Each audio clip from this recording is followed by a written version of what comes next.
Mais on prend d'abord la direction de Bourges. La ville est prise d'assaut depuis ce matin par une foule immense venue assister à la première descente infernale.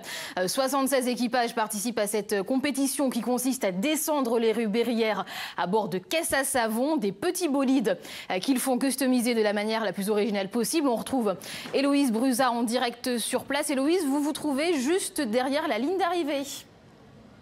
Exactement Rebecca, et ici eh bien, ça arrive très vite. Il y a certains équipages qui atteignent même 70 km/h dans cette rampe Marceau. C'est très impressionnant et c'est pour ça qu'il y a énormément de monde. À vue d'œil, on pense qu'il y a à peu près 8 à 10 000 visiteurs qui sont venus bien voir les 76 équipages qui sont engagés aujourd'hui. Des équipages qui ont fait le show tout l'après-midi. Je vous propose de regarder ce reportage tourné lors de la manche de qualification où il y a eu un peu de casse. Image signée Juliette Rocher.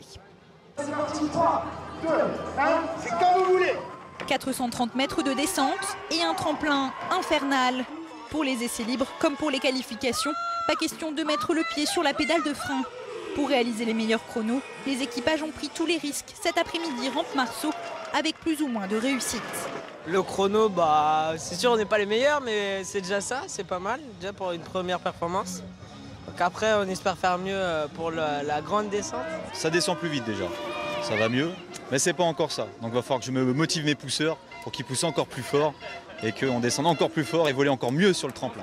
Et se brûler les ailes après une descente et un tonneau, cette capsule du futur est mal en point.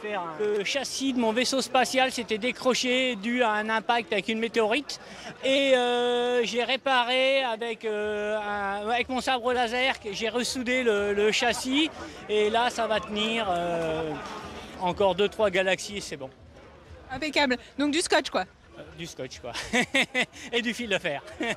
Revenue du futur en piteux état, cette DeLorean a même frôlé la disqualification. Mais à coups de vis et de scotch, son équipe l'a remise sur pied. C'est jamais fichu. Toujours une chance. D'ailleurs, on retourne dans le passé, puis on revient ce matin, et puis on fait la course. Des chutes, de la casse et des sensations fortes. La descente infernale a jusque-là tenu toutes ses promesses. Non, je parle et après je me retourne. Et pendant ce reportage, eh bien, le directeur de cette course m'a rejoint, c'est Patrick Sino. Merci beaucoup d'être avec nous, monsieur Sino. Bonjour. Alors, on est en pleine finale, ça arrive très vite, je viens de le dire. Voilà, il faut faire attention. Ouais. Écoutez, on est très contents, on a la météo et le public est venu, et donc c'est vraiment super. Et ça récompense tous les efforts faits par l'organisation. Et on a des véhicules qui arrivent très vite, même sans moteur. Exactement. Ils sont très doués parce qu'ils ont bien réfléchi à la configuration technique qu'il fallait pour être vite dans cette descente infernale, plus que nous encore en fait. Oui, parce que vous avez aussi réfléchi à un parcours un peu complexe, un peu technique, non? Voilà, nous, Signature, on vient du sport automobile et en fait, on avait à cœur de faire ça.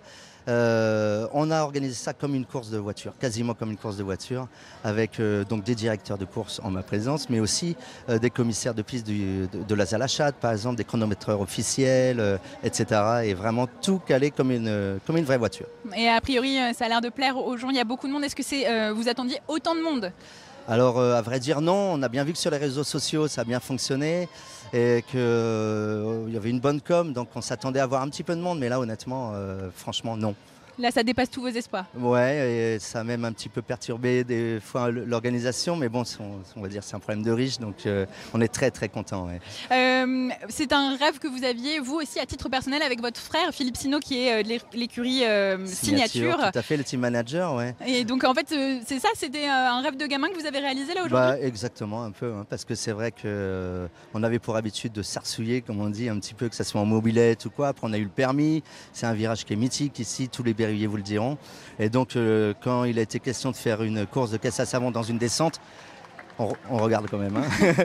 Forcément, on a pensé à la rampe Marceau parce que c'est, comme vous le dites, mythique. Ouais. D'accord. Alors cette rampe, est-ce qu'elle servira à l'avenir? Est-ce que l'année prochaine, on aura de nouveau ici une course de caisse à savon? Alors déjà, on est en collaboration avec différents partenaires, essentiellement la mairie de Bourges. Donc évidemment, c'est quand même un espace public, donc il nous faut l'autorisation, etc. Donc le but est de le refaire, bien évidemment. Il faut qu'on fasse le bilan de tout ça, qu'on digère un peu tout ça. Et quant au tracé, il faut surtout qu'on demande aux concurrents ce qu'ils en ont pensé. entre rapidité et des fois des virages un petit peu chauds, des tremplins, etc. On fera un petit audit de tout ça. Et puis on suivra aussi à la fin de cette course ce soir. Merci beaucoup d'avoir été avec nous. Effectivement, la course se poursuit jusqu'à ce soir 21h. Alors pour les retardataires, n'hésitez pas à venir. L'accès est libre et gratuit. Si vous ne pouvez pas vous déplacer, toutes les images demain dans nos éditions régionales. Merci Héloïse, bonne soirée à Bourges.